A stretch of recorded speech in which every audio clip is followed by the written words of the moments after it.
Varicose వ్యాధితో బాధపడుతున్నారంట. తక్కువ ఖర్చుతో ట్రీట్మెంట్ కావాలి అనుకుంటే ఎవిస్ హాస్పిటల్ని సంప్రదించండి. నమస్కారం, మీరు చూస్తుంది సుమన్ టీవీ. నేను మీ కీర్తి. నాతో పాటు ప్రముఖ ఆస్ట్రాలజర్ బ్రహ్మశ్రీ గోరుగుంట్ల సురేష్ బాబు గారు ఉన్నారు. నమస్తే సార్. నమస్కారం అండి కీర్తి గారు. సో మనము రాశి ఫలాలు చూస్తున్నాం. ద్వాదశ రాశుల్లో భాగంగా కర్కాటక రాశి వారి గురించి ఇప్పుడు తెలుసుకోబోతున్నాం. సో ముందుగా అసలు ఈ మాసం యొక్క వైశిష్యం గురించి తెలుసుకుందామండి. మనకి చైత్రం తర్వాత వైశాఖ మాసం వస్తుందండి. వైశాఖ మాసం చతుర్దశి నుంచి మనకి April month May month start అయిపోతుంది. ఇది వైశాఖ మాసం అత్యంత ప్రీతికరమైన మాసం విష్ణుమూర్తికి అండి. మనకి ఇది భగవద్గీతలో కూడా చెప్తూ ఉంటారు. ఇందులో మనకి అక్షయ తృతీయ ఆఫ్కోర్స్ ఇది అయిపోతుంది అనుకోండి ఈ మనం మే వచ్చేటప్పటికి, కానీ అక్షయ తృతీయతో మనకు స్టార్ట్ అయిపోతుంది. ఇది అక్షయ తృతీయ తర్వాత మనకి బుద్ధ పూర్ణిమ ఉంది. ఈసారి 2 శని త్రయోదశలు ఉన్నాయి. కర్తెర కూడా ఈ మాసంలోనే స్టార్ట్ అవుతుంది. మనకి యాజ్ యూజువల్గా మనకి ఇది కూడా చేసుకుంటాం. సుబ్రహ్మణ్య స్వామికి సంబంధించిన పూజలు ఇవన్నీ కూడా చేస్తూ ఉంటాం. సంకటహర చతుర్థి కూడా చేసేస్తూ ఉంటారు అనమాట. సో ఇన్ని విశేషాలతో కూడింది. మెయిన్ ఈ మాసంలో ప్రతి ఒక్కరు చేయాల్సింది, ఎలాంటి రాశి వాళ్ళైనా సరే ఉదక దానం చేయాలి అంటారు అనమాట. అంటే మంచినీళ్ళని దానం చేస్తే చాలా మంచిది. అట్లా రాగి చెంబుతో కొంచెం ఆ రాగి చెంబుకి పసుపు కుంకం పెట్టేసి ఆ చెంబు నిండా మంచి నీళ్లు పెంచి ఆ మంచి నీళ్ళతో బ్రాహ్మణులకు కానివ్వండి, ఉత్తములకు ఎవరికి ఇచ్చినా కానీ, పుణ్యం చదువుకున్న స్టూడెంట్స్ కానీ, ఇది యాక్చువల్గా చేయాల్సిన విధానం.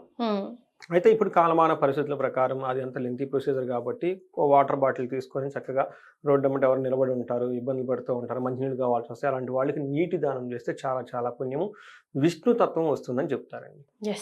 ఇది మంచి మాసం కాబట్టి చక్కగా ప్రతి ఒక్కళ్ళు ఎలాంటి రాసి వాళ్ళైనా సరే, జ్యోతిషం నమ్మినా నమ్మకపోయినా, దేవుడు ఉన్నాడు లేదు నమ్మినా నమ్మకపోయినా, అట్లీస్ట్ మన కళ్ళ ముందు కనిపిస్తూ ఉంటుంది కదండి మంచి పనులు చేస్తుంటాం అని చెప్పేసి మంచి ఫలితాలు చేస్తే ఆ పుణ్యము 3 తరాలు ముందు 3 తరాలు వెనక ఉన్న వాళ్ళకు కూడాను విముక్తి కల్పిస్తుంది అని చెప్పేసి శాస్త్రాలు చెప్తారండి.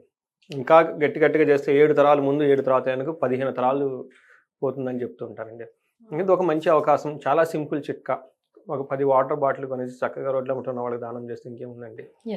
సో మనం ముందుగా కర్కాటక రాశి వాళ్ళకి కనుక చూసుకుంటే ఇందులో ఫస్ట్ పునర్వసు 4వ పాదం, పుష్యమే 1, 2, 3, 4 పాదాలు, ఆశ్లేష 1, 2, 3, 4 పాదాలు అంతా కర్కాటక రాశిలో ఉంటారు.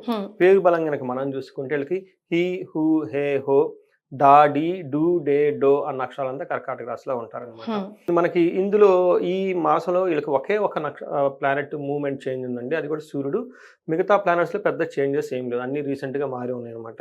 ఇందులో సూర్యుడు వీళ్ళకి వృషభ రాశిలో మూవ్ అవుతూ మే 15th మూవ్ అవుతూ ఉన్నాడండి. తర్వాత బుధుడు మేలో 17th మూవ్ అవుతూ ఉన్నాడు అనమాట. ఎక్కడికి మేష రాశిలోకి మూవ్ అవుతూ ఉన్నాడు. తర్వాత మిగతా గ్రహాలన్నీ శుక్రుడు మీనరాశిలో అదే మీనరాశిలో ఉన్నాడు. కుజుడు కూడాను అదే కర్కాటక రాశిలో ఉన్నారు. తర్వాత శని, గురువులు, రాహుకేతుల్లో పెద్ద చేంజెస్ అయితే ఏమి లేదండి ఈ మంత్లో. మనకి మే గనుక చూసుకుంటే వీళ్ళకి సూర్యుడు ఎలాంటి రిజల్ట్స్ని ఇస్తూ ఉన్నారంటే ఫస్ట్ 15 days వరకు క్రియాఫలం అంటారు. అంటే ఏదైనా కనుక ప్రొఫెషనల్ రిలేటెడ్ మ్యాటర్స్లో మంచి అనుకున్న పనిలో మంచి ప్రోగ్రెస్ ఉంటుందని చెప్తారు. 11వ స్థానానికి మూవ్ అవుతూ ఉండటం వల్ల ఏమవుతుందంటే కర్కాటక రాశి వాళ్ళకి విత్త లాభం, ధనలాభం ఎక్కువగా ఉంటుంది. తర్వాత మార్స్ వల్ల శత్రు పీడలు ఎక్కువగా ఉండే అవకాశం ఎక్కువగా ఉంటుంది. శత్రు బాధ ఎక్కువగా ఉంటుంది. బుధుని వల్ల శేష సౌఖ్యం, ఆల్రౌండ్ హ్యాపీనెస్గా, ప్రాస్పరిటీగా ఉంటారు. శుక్రుని వల్ల కొన్ని విధాలుగా వీళ్ళకి స్త్రీల ద్వారా కానివ్వండి, పురుషుల ద్వారా కానీ రావాల్సిన బెనిఫిట్లు ఏమంటే ఆగిపోయే అవకాశం ఎక్కువగా ఉంటుంది. సో ఈ ప్రకారంగా మనకి సూక్ష్మ గోచరం, లఘు గోచరం ప్రకారం మనకి మహర్షులు చెప్తారు. మనం ఇన్ డీటెయిల్ కనుక చూసుకుంటే మే 15 తర్వాత వీళ్ళకి 11వ ఇంట్లోకి సూర్యుడు ప్రవేశిస్తూ ఉన్నాడు అనమాట. ఈ సూర్యుడు యొక్క ప్రవేశం వీళ్ళకి గేమ్ చేంజర్ అని మనం చెప్పుకోవాలి. బాగా కలిసి వస్తుంది. అందుకే అంతకుముందు ఏ ప్లానెట్స్ మూవ్మెంట్ లేవు అనమాట, అన్నీ ఆగున్నాయి. బట్ ఇది మూవ్ అవటం తోటి చాలా బాగా కలిసి వచ్చే అవకాశం ఎక్కువగా ఉంటుంది. పర్టికులర్గా ఏమవుతుందంటే 11th హౌస్లో సూర్యుడు ఉండటం వల్ల ఇది పాజిటివ్ ఎలా ఉంటుందంటే అర్ధలాభచ్చ. మనకి మహర్షులు సంస్కృతిలో ఏం చెప్తారంటే అర్ధలాభచ్చ స్వకులాచార గృహే నిత్యోత్సవం శుభం నిత్య మాధుర్య భుక్తిచ్చ లాభేచ ఏకాదశో రఘు అని చెప్తున్నమాట. 11వ ఇంట్లో కనుక అదే లాభంలో కనుక ఏకాదశిలో సూర్యుడు ఉంటే ఏమవుతుందంటే వాళ్ళకి ధనం ప్రకారంగాను, వాళ్ళ ఇంట్లో పద్ధతులు అవి ఉన్న పాటించే విధానంలోను, గృహంలో మంచి ఉత్సవము, శుభ కార్యాలయం జరిగే అవకాశాలు ఎక్కువగా ఉంటుంది. మ్యారేజ్ ఫంక్షన్కి వెళ్ళటము, తర్వాత మంచి ఫుడ్ అవన్నీ తినేసి ఎంజాయ్ చేయటం, భక్తిగా ఉండటం, ఇవన్నీ చక్కగా ఉంటాయని చెప్తూ ఉంటారు అనమాట. అది ఒక్క విషయంలో కొంచెం జాగ్రత్తగా ఉండాలి. ఈ టైంలో ప్రొఫెషనల్ రిలేటెడ్ మ్యాటర్స్లో పెద్ద స్ట్రాటజీస్ ఏమైనా చేయడానికి అంత అనుకూలమైన టైం కాదు. పర్టికులర్గా మే 15th నుంచి 25th వరకు కొంచెం జాగ్రత్తగా ఉండాలి. మనకి కంపెనీలో పనిచేసిన లేదా బిజినెస్ పీపుల్ ఉన్న, రాజకీయ నాయకులు ఎవరైనా ఉన్నా కానీ వ్యూహాత్మకమైన డెసిషన్ తీసుకోవడానికి అంత అనుకూలమైన టైం కాదు. ఆ టైంని అవాయిడ్ చేస్తే మంచిది. May 15th నుంచి 25th వరకు ఈ 10 days. ఓకే. అయితే మనకి కుజుడీలకు ఫస్ట్ హౌస్లో ఉండే 4 హౌస్లో 8th హౌస్లో దృష్టి ఉండటం వల్ల కుజుడీలకు అంత అనుకూలంగా లేదు. కుజుడి విషయంలో కొంచెం జాగ్రత్తగా ఉండటం ఎంతైనా అవసరం. కుజుడీలకు ఏం చేస్తారంటే జన్మరాశిలో ఉండటం వల్ల కత్తురువలకు గాయాలు కానివ్వండి, భార్యల తరపున బంధువులకి ఇలాంటి భార్యకి, తర్వాత యక్ష రాక్షస పీడలు అంటారు. కర్కాటక రాశి కనుక చూసుకుంటే నాకు కొన్ని కాల్స్ కూడా ఎక్కువ వస్తూ ఉన్నాయండి. ఈ కాల్స్లో వాళ్ళకి ఎక్కువ చెప్పేది హెల్త్ కాంప్లికేషన్స్ ఎక్కువగా ఉన్నాయండి. ఓకే. ఏం చేయాలి, పునర్వసు నక్షత్రము ఇట్లా ఈ నక్షత్రం ప్రకారం కొన్ని నక్షత్రాలు 4వ పాదం వీళ్ళందరూ చూసుకుంటే పుష్యమి, తర్వాత ఆశ్లేష నక్షత్రం వాళ్ళకి కనుక చూసుకుంటే కోర్టు వివాదాలు, అధికారులతో గొడవలు ఇవన్నీ ఎక్కువగా కనిపిస్తూ ఉన్నాయి అన్నమాట. ఒకటి వీళ్ళకి కుజుడు వాళ్ళకి ఫస్ట్ హౌస్లో ఉండటం వల్ల, దీంతోపాటు అప్పుడే వాళ్ళకి కొత్తగా అష్టమ శని నుంచి బయటపడటం వల్ల, బట్ కుజుని యొక్క ఇంపాక్ట్ ఎక్కువగా ఉండటం వల్ల ఓకే. వీళ్ళు ఈ విధంగా స్ట్రెస్ఫుల్గా ఫీల్ అయిపోతూ ఎక్కువగా ఉన్నారనమాట. తర్వాత మనకి 8th హౌస్లో దృష్టి ఉండటం వల్ల దేశాంతరాల్లో ఉండటం, అంటే ఉన్న ఫ్యామిలీని వాళ్ళంతా వదిలిపెట్టి దూరంగా ఉండే అవకాశం ఎక్కువగా ఉంటుంది. కొంచెం అప్పులు అవన్నీ ఉన్న వాళ్ళకైతే ఇబ్బంది పడే అవకాశం ఎక్కువగా ఉంది. ఓవరాల్గా చూసుకుంటే అప్పుల వల్ల ఇంట్లో ఉండకుండా కొంచెం దూరంగా పోవటం, ఒంటికి సంబంధించిన యక్ష రాక్షస పీడలతో కుజుడు వీళ్ళకి ఇబ్బంది పెడుతూ ఉన్నారు. Health issues. నాకు వచ్చే కాల్స్ కూడాను ఈ టైప్ సిచ్యువేషన్స్ నుంచి ఎక్కువ వస్తూ ఉన్నాయి అన్నమాట. ఓకే. సో సూర్యుడు బాగున్నా కుజుడు అంత బాగాలేదు. శుక్రుడు అగైన్ 9వ ఇంట్లో ఉండటం వల్ల వీళ్ళకి కూడాను దృష్టి 3వ ఇంట్లో ఉండటం వల్ల కుజుడు వీళ్ళకి చాలా చక్కటి యోగ్యతను ఇవ్వాలి. కానీ వేద ఉండటం వల్ల కుజుడు తటస్థంగా ఉండి మోడరేట్ రిజల్ట్ని ఇస్తూ ఉన్నారనమాట. బట్ ఏదైనా కానీ పాజిటివ్ రిజల్ట్ అని మనం చెప్పుకోవాలి. బట్ ఆ రిజల్ట్స్ చాలా పెద్ద హై లెవెల్లో ఉండి మైల్డ్గా ఉంటాయి అనమాట. ఇక్కడ మనం చూసుకున్నాం అనుకోండి, ఏం చెప్తారంటే మహర్షుల సంస్కృతంలో మన గ్రంథాలు ఏం చెప్తారంటే వస్త్రలాభం, ఎందుకంటే 9వ ఇంట్లో శుక్రుడు ఉండటం వల్ల భాగ్యాన్ని యాక్టివేట్ చేస్తుంది. ఓకే. మనకి జన్మ జాతకంలో కూడాను శుక్రుడు కానీ గురువు కానీ 9వ ఇంట్లో బుధుడు కానీ చంద్రుడు కానీ ఉంటే భాగ్యయోగం అంటే లక్ బాగా ఉంటుంది, అదృష్టం కలిసి వస్తుంది, ధన సంపద వస్తుంది. ఆ ప్రకారం వీళ్ళకి 9వ ఇంట్లో గోచారంలో కూడా ఉండటం వల్ల ఏమవుతుందంటే వస్త్రలాభో, మహారోగ్యం, గురు భక్తి, స్వధర్మకృత్, చిత్తశుద్ధి, అభీష్టార్థ, నవమస్తే భవేద్ గురువు అంటారు. 9వ ఇంట్లో గురువు ఉండటం వల్ల ఏమవుతుందంటే వస్త్రలాభం ఉంటుందంట, మహా ఆరోగ్యంగా ఉంటారు, గురు భక్తి, పెద్దవాళ్ళ భక్తిదరంగా ఉంటారు, స్వధర్మకృత్వం అంటే వాళ్ళ పన్ను వాళ్ళు చేసుకుంటూ ఉంటారు. కొన్నిసార్లు మనం చూస్తుంటే వాళ్ళ పని వదిలిపెట్టి చెడు సమాసం అని చెప్తా ఉంటాం, డాల్ బుద్ధులు అని చెప్తూ ఉంటాం. బట్ ఈ టైంలో అలా కాదు, వీళ్ళు అవన్నీ వదిలేసి అయ్యింది అది అయిపోయింది, బుద్ధి దగ్గరగా పెట్టుకొని మన పని మనం చేసుకుందాం అన్న యాటిట్యూడ్తో మంచి పనులు చేయాలనే ఉద్దేశంతో చక్కగా ఉంటారు. వీళ్ళకి 3rd హౌస్లో శుక్రుడు ఉండటం వల్ల సింగింగ్, మ్యూజిక్, వాళ్ళ ఓన్ టాలెంట్, వాళ్ళ ఓన్ దాంతో ఎక్కువగా షైన్ అయ్యే అవకాశం ఎక్కువగా ఉంది. ఇందులో లవ్, రొమాన్స్, ప్లేజర్స్ కూడాను కలిసి వస్తుంది. బట్ ఏమవుతుందంటే అండి, లవ్, రొమాన్స్, ప్లేజర్స్ వచ్చేటప్పుడు బేసికల్గా ఇట్స్ మై ఇండివిజువల్ ఫీలింగ్ అనమాట. అలాంటి సింగింగ్, మ్యూజిక్, డ్యాన్స్ ఇవంతా ఇండివిజువల్, వాళ్ళలో ఉన్న ఒక స్టామినా, వాళ్ళలో ఉన్న ఒక హిడెన్ టాలెంట్ అనమాట. వాటి శుభం ఉండటంతో అందులోనూ ఈ పర్టికులర్ సంబంధించిన లవ్, రొమాన్స్, ఈ ప్లెజర్కి సంబంధించి, తర్వాత ఆర్ట్స్, క్రాఫ్ట్స్ వీటికి సంబంధించిన విషయాల్లో చాలా చక్కగా యాక్టివ్గా ఉండేసి అందరి యొక్క మన్ననలను పొందుతూ ఉంటారు. రైట్. సో శుక్రుడు చెప్పారు, కుజుడు చెప్పాడు, శని చెప్పలేదు. ఏంటంటే మనం ఇయర్లీ గోచారాలు చెప్పుకున్నప్పుడు శని, రాహు, కేతువులు చెప్పుకుంటూ ఉంటాం. బట్ మంత్ వైజ్ చెప్పుకున్నప్పుడు ఇందులో సూర్యుడు మెయిన్ ప్రధానంగా చెప్పుకుంటాం. వేరే గ్రహాలు మంత్లీ మూవ్ అయ్యే అవకాశం ఎక్కువగా ఉంటుంది. ఏమవుతుందంటే కుజుడు, శుక్రుడు, బుధుడు, సూర్యుడు మాత్రమే మంత్లీ మూవ్ అవుతూ ఉంటారు అనమాట. అందులోనూ ఈసారి కుజుడు, శుక్రుడు కూడా మూవ్ అవ్వట్లేదు, వాళ్ళు స్తంభించి 2 నెలల పాటు ఎక్స్ట్రా ఉన్నారనమాట. అందుకని రిజల్ట్లో ఎక్కువగా తేడాదు, ఎక్సెప్ట్ సూర్యుడు భగవాన్ వల్ల ఎక్కువగా ఇంపాక్ట్ ఉంటుంది. రైట్. మరి నక్షత్రాల ప్రకారం ఎలా ఉంటుందండి?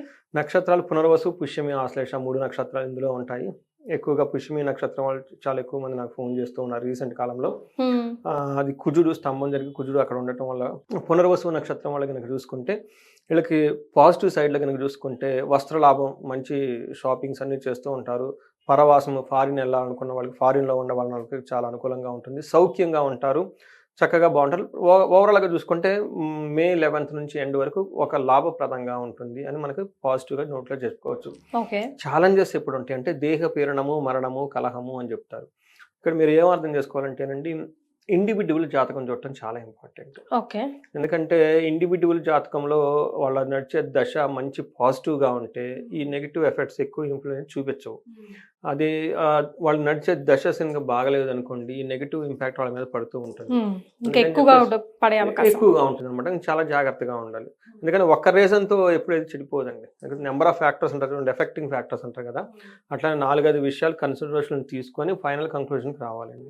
ఇది మనకి గోచార ఫలం ఏంటంటే just they are the executive delivery boys. మనం ఆర్డర్ ఇచ్చినప్పుడు మన ఇంటి చుట్టూ ఎప్పుడు మన ఫుడ్ డెలివరీ చేసే వాళ్ళు ఆల్రెడీ తిరుగుతూ ఉంటారు, కానీ మనం ఆర్డర్ పెట్టినప్పుడే మన ఇంటికి వచ్చి డెలివరీ చేస్తారు.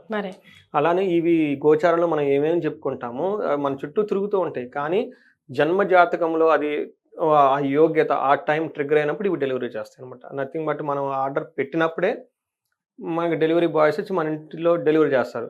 లేదంటే మన ఇంటి చుట్టూ తిరగచ్చు వాళ్ళు బ్యాగ్లు వేసుకొని, కానీ మన ఇంటికి రారు. అలానే కొన్ని ఎందుకు ఇవన్నీ జరుపుతుంటాం కాబట్టి అన్నీ అందరికి ఎక్స్పీరియన్స్ అవ్వు. వాళ్ళ జన్మ జాతకం చూపించుకుంటే ఇంకా మనకు కరెక్ట్గా యాక్యురేట్గా వస్తుంది అనమాట. రైట్, ఇవన్నీ సెన్సిటివ్ అవ్వాలి. వీళ్ళు చెప్పేవి కొంత రిలేట్ అవుతుంది, బెటర్ టు ఇమీడియట్గా అప్రోచ్ అవుతుంది, కాల్ చేస్తే మనం ఫర్దర్గా ఇవ్వచ్చు అనమాట, గైడ్ చేయొచ్చు. ఆ తర్వాత మనకి నెగిటివ్ సైడ్లో పునర్వసం వాళ్ళకి దేహ పీడనము, మరణము, కలహము అని చెప్తారు. సో వాళ్ళకి గొడవలతోటి హెల్త్ కాంప్లికేషన్ నుంచి మరణము, ఏదో ఒక విషయం అనుకున్న పనిలో ఆగిపోయే అవకాశం ఎక్కువగా ఉంటుంది. పుష్యమి నక్షత్రం వాళ్ళకి పాజిటివ్ కనుక చూసుకుంటే వస్త్రలాభము, పరవాసనము, లాభము చూపిస్తూ ఉంది. వీళ్ళకి నెగిటివ్ ఛాలెంజెస్ ఏమంటుంది, దేహ పీడనము, మరణము చూపిస్తూ ఉంది. అలానే ఆశ్లేష నక్షత్రం వాళ్ళకి పాజిటివ్ కనుక చూసుకుంటే వస్త్రలాభం ఉంది, పరవాసం ఉంటుంది, విదేశ గమనము, ఫారిన్ వెళ్ళే అవకాశం కూడా ఉంటుంది, అక్కడ సెటిల్ అయ్యే అవకాశం ఎక్కువగా ఉంటుంది. నెగటివ్ సైడ్లో దేహ పీడనము, మరణము అని చెప్తూ ఉంటారు అనమాట. సో ఇక్కడ బేసిక్గా దేహ పీడనం అంటే తన శరీరం తనకి ఇబ్బంది పెడుతూ ఉంటుంది. యూజువల్ అది ఎందుకు వస్తుందంటే వాళ్ళ శరీరాన్ని వాళ్ళు నెగ్లెక్ట్ చేసుకుంటే న్యాచురల్గా వస్తుంది. అందుకని మనం యోగా చేయటం, మెడిటేషన్ చేయటం, జిమ్కి ఇవన్నీ చూసుకొని మన శరీరం మనం స్ట్రాంగ్గా పెట్టుకోవటం ఫస్ట్ ప్రథమ కర్తవ్యం. రెండోది మరణము అంటారు, అంటే మంచి ఉద్దేశంతో వీళ్ళ దగ్గర పని చేస్తూ ఉంటే అవి మధ్యలో బ్రేక్ వచ్చి ఆగిపోయే అవకాశం ఎక్కువగా ఉంటుంది. సో అలాంటి ఏదైనా ఉన్నప్పుడు దానికి తగు పరిహారాలు తీసుకుంటే చాలా బాగుంటుంది. పుష్యమి ఆశ్లేష నక్షత్రం వాళ్ళకి కొంచెం జాగ్రత్తగా ఉండాలి. ఎందుకంటే క్రూరగ్రహము కుజుడు ఈ రాశులు ఈ నక్షత్రం వాళ్ళకి ఎక్కువగా ఉండటం వల్ల ఇందాక కూడా చెప్పుకున్నాను, వీళ్ళకి హెల్త్ కాంప్లికేషన్స్ ఎక్కువగా ఫోన్ చేసి చెప్తూ ఉంటారు. దానితో పాటు కృతికా రోహిణి వైనాశక నక్షత్రాలు కూడా ఉండటం వల్ల, అంటే 2 క్రూరగ్రహాలు కుజుడు సూర్యుడు ఇబ్బంది పడటం వల్ల వాళ్ళకి కొంచెము హెల్త్ రిలేటెడ్ కాంప్లికేషన్స్ వచ్చే అవకాశం ఎక్కువగా ఉంటుంది. ఇవి కూడా బ్లడ్లో చేంజెస్ రావటం, ఆ చేంజెస్ వల్ల వీళ్ళకి వైరల్ ఫీవర్లు కానివ్వండి, లేదంటే బ్యాక్టీరియల్ ఇన్ఫెక్షన్స్ వచ్చే అవకాశం ఎక్కువగా ఉంటుంది. కృతికా నక్షత్రం ఇంపాక్ట్తో కొంచెం గ్యాస్ట్రైటిస్, చెస్ట్ రిలేటెడ్ ప్రాబ్లమ్స్, లేదంటే 2 కలిసి చెస్ట్ రిలేటెడ్ ప్రాబ్లమ్స్ వచ్చే అవకాశం ఎక్కువగా ఉంటుందండి. రైట్, మరి వీళ్ళు ఎలాంటి పరిహారాలు పాటిస్తే బాగుంటుందంటారు? సో పరిహారాలు 2 రకాలు ఉంటాయండి. ఒకటి జన్మ జాతకంలో పరిహారాలు, దోషం ఉంటే అది చాలా ఇంపార్టెంట్. పర్టికులర్గా జన్మ జాతక దోషం చాలా చాలా సీరియస్గా ఉంటుందండి. ఇవి మన స్తోత్రాలు చదివి ఈ తీర్థయాత్రలు వీటికి సెట్ అవ్వదండి, చాలా స్ట్రాంగ్ ఉంటుందండి. గోచారంలో అంటే ఖచ్చితంగా గోచారంలో ఉంటే ఈ స్తోత్రం చదువుకోవచ్చు, ఈ గుడికి వెళ్ళొచ్చు, ఇవన్నీ చేస్తూ ఉంటారు. కొంతమందికి అది చెప్తుంటే ఏమండి మేము ఈ గుడికి వెళ్ళామండి, ఈ క్షేత్రానికి వెళ్ళామండి అని కాదండి. దానికి చేయాల్సిన ప్రొసీజర్ చాలా సీరియస్గా ఉంటుంది, కొంచెం ఎక్స్పెన్సివ్తో కూడుకుంటుంది. 2 to 3 days సీరియస్గా చేయాల్సి ఉంటుంది అనమాట. అది అలాగే అది ఆ యొక్క తీవ్రతను తెలుసుకొని పూజల పరిహారాలు చేసుకోవాలండి. సో నేను చాలా మందికి అదే చెప్తా ఉంటాను. కృష్ణుడు అంతటి వాడు అర్జునుడికి 14 సంవత్సరాలు తపస్సు చేసి పాశుపత అక్షరం పట్టుకోమన్నాడండి. మరి శ్రీకృష్ణుడికి తెలవదా అండి, ఆయన తెలుసుకుంటే రాదా నేను చెప్తున్నా. మరి అర్జునుడు అంతటి వాడు మరి ఇంద్రుడిని రక్షించిన వాడు యుద్ధంలో, మరి ఆయన 14 సంవత్సరాలు చేశాడు తపస్సు. ఎందుకంటే పాశుపత అక్షరం కౌరవుల సేవలని ఎదిరించాలన్నది ఈజీ ఏం కాదండి. అట్లానే మనకు ఉన్న పెద్ద పెద్ద థాట్స్, హైయర్ అంబిషన్స్ ఉన్నప్పుడు వాటి తగిన విధంగా మన లైఫ్ స్టైల్ మనం చేసేది కూడా అంత స్ట్రాంగ్గా ఉండాలి. ఎందుకంటే చాలామంది కన్ఫ్యూజ్ అయ్యి వస్తుంటారు, ఏమంటే జన్మజాతకంలో ఉందంటే ఆ గుడికి వెళ్ళి వచ్చామని అంటారు. అది అలా కాదండి. దానికి మనకి శాస్త్రాలు చాలా క్లీన్గా చెప్పారు. జపాలు చేయాలి, తర్పణాలు చేయాలి, హోమాలు చేయాలి, దానాలు చేయాలి. ఇది కూడా అవసరమైతే 2 times రిపీట్ చేయాలి ఆ హోల్ ప్రొసీజర్. కొన్నిసార్లు 3 times కూడా చేయాలి. రాత్రి వెరీ ఇంట్రెస్టింగ్ అండి, బెంగళూరు నుంచి ఒకళ్ళు ఫోన్ చేశారు. నేను చూసిన వెంటనే ఇది వివాహ దోషం అండి, ప్రాబ్లం ఉందన్న. అవునండి, మాది లవ్ మ్యారేజ్ అండి, ఇంటర్ కాస్ట్ అంతే చెప్పుకున్నారు, కానీ ఇందులో చాలా దోషాలు కూడా ఉన్నాయి. మరి ఎలా ఉందంటే లేదండి, with God grace we are very happy children అన్నారు. మాటల మధ్యలో చెప్తూ ఉన్నారనమాట. ఏం చెప్తూ ఉన్నారంటే, మా అమ్మగారు నాన్నగారు మాకు ఈ జపాలన్నీ చేయించారండి, దాదాపు 1,00,000 పైన కొంతమంది బ్రాహ్మణులు పిలిపించేసి ఈ పూజలన్నీ చేయించారండి, నాకు బాగా గుర్తు. బట్ అవి 2 times చేయించారండి. పెళ్ళైన తర్వాత కూడా మా అమ్మగారు వాళ్ళంతా చేస్తూ ఉంటారండి. వాళ్ళు చేసిన పుణ్యం ఏమోనండి, మాకు మీకు చెప్పిన వాళ్ళు టక్కన ఉందని చెప్తారు, కాలసర్ప దోషం అది ఇది ఉందంటారు. కానీ మేము హ్యాపీగా ఉన్నాం. అందుకే ఇది నేను ఏం చెప్తున్నానంటే పేరెంట్స్ యొక్క రెస్పాన్సిబిలిటీ అండి ఇది. ఓకే, వాళ్ళకి తెలియదు కదండి, చదువుకుంటూ ఉంటారు, చదువు అయిపోయిన జాబ్లో మ్యారేజ్కి వెళ్ళిపోతారు. ఇది జాతకం కరెక్ట్గా 1-2 సార్లు చూసుకొని హరి వెళ్ళిపోయి చేంజ్ చేసుకునేది కాదండి. ఏదో అయిపోయి ఆ తర్వాత మీరు తెలుసుకుంది ఎంత సెన్సిటివ్గా ఉంది, డైవర్స్లు అయిపోయి ఇవి అయిపోయి ఇన్ని లక్షల ఖర్చులు పెట్టుకొని ఈ షూట్లు ఆ షూట్లు మొత్తం అంతా వేస్ట్ కదండి. వాళ్ళ లైఫ్ మానసికంగా ఎంత ఇబ్బంది పడుతుందండి. అక్కడ దాకా మీ పిల్లల్ని నెట్టకుండా 1-2 సార్లు జాతకం చూపించుకొని గూగుల్లో సెర్చ్ చేసుకొని, నేను చాలా మందికి అదే గైడెన్స్ ఇస్తాను. నేను చెప్పాను నా మధ్య ఇలా కీవర్డ్స్ పెట్టుకుని ఇలా గూగుల్ చేసుకోండి, అర్థం చేసుకోండి, ఫస్ట్ ఎడ్యుకేట్ అవ్వండి, టైం స్పెండ్ చేయండి. ఎస్ ఇది ఫ్యాక్ట్ అనుకుంటే అప్పుడు పరిహారాలకు వెళ్ళని చెప్తూ ఉంటాను అనమాట. ఎందుకంటే జన్మజాతకంలో ఉన్న వాళ్ళకి ఎవరికైనా మ్యారేజ్ రిలేటెడ్ ఎక్కువ మంది డైవర్స్ లేదు, నేను ఖచ్చితంగా ప్రాబ్లం ఉంటాయండి, ఖచ్చితంగా చూపించుకోవాలి ఇండివిజువల్గా. రెండోది గొడవలు అయ్యే అవకాశం ఎక్కువగా ఉంటుంది కాబట్టి వీళ్ళకి అగైన్ తీవ్రతను బట్టి చండీ హోమము లేదంటే మన్యుషుత పారాయణము హోమం ఇవన్నీ చేయించుకోవాలి. ఎవరికైనా కనుక ఫైనాన్షియల్గా ప్రాబ్లం ఫేస్ చేస్తుంటే, ఇప్పుడు మనకు వచ్చేది అక్షయ తృతీయ ఇవన్నీ పండుగలు ఉన్నాయి కాబట్టి, వైశాఖ మాసం విష్ణుమూర్తికి ఎంతో ప్రీతికరమైన మాసం కాబట్టి మహాలక్ష్మి హోమం కానివ్వండి, కుబేర పాశుపత హోమం, విశేష చండీ హోమం ఇవన్నీ చేపిస్తుంటే చాలా చక్కగా ఉంటుంది. ఇవి కాకుండా అవి జన్మ జాతకంలో కాకుండా గోచర రీత్యా కనుకలకి కుజుడిలకు బాగా ఇబ్బంది పెట్టే పొజిషన్లో ఉన్నారు కాబట్టి కుజుడికి సంబంధించి వీళ్ళు ఏం చేయాలంటే జంట నాగులకి పాలతో అభిషేకం చేసిన, సుబ్రహ్మణ్యేశ్వర స్వామిని పూజించిన, సుబ్రహ్మణ్యేశ్వర స్వామి భుజంగ స్తోత్రం చదివినా కానీ కందులో 1 కేజీ దానం చేసిన ఆ యొక్క సమస్య తీవ్రత తగ్గుతూ ఉంటుందండి. ఇంకొకటి ఈ మాసంలో పుట్టిన వాళ్ళు బర్త్డే సెలబ్రేషన్ చేసుకుంటూ ఉంటారు, అంటే మ్యారేజ్ డే ఉంటుంది, లేదంటే జనరల్గా ఇవి 2 ఎక్కువ సెలబ్రేట్ చేసుకుంటూ ఉంటారు. వాళ్ళు ఖచ్చితంగా వేద ఆశీర్వాదం తీసుకోవటం చేయాలండి.